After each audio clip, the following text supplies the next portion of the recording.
Barbie Forteza at David Licauco super sweet sa Canada. Nasa Canada ngayon ang isa sa pinakasikat na love team sa bansa, ang Barda nina David Licauco at Barbie Forteza para sa kanilang show doon. Usap-usapan naman ngayon sa social media at trending ang Barda sa X dahil sa kanilang sweet moments together. Ibinahagi kasi nila ang kanilang mga larawan at ilang mga video clips na kung saan nagre-rehearsal ang mga ito, kaya naman super kilig na naman ang mga Barda fans dahil sa lagkit ng tinginan ng dalawa.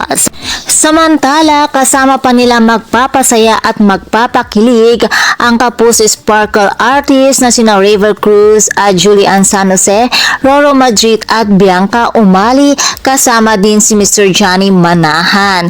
Excited naman ang mga Pinoy fans na mapanood nila ng personal ang kanilang mga iniidolo at syempre excited din ang Barda, Juliver, Ruka na magpapasaya ng kanilang mga fans. And for more showbiz update, please don't forget to like, share, and subscribe my channel. Thank you for watching.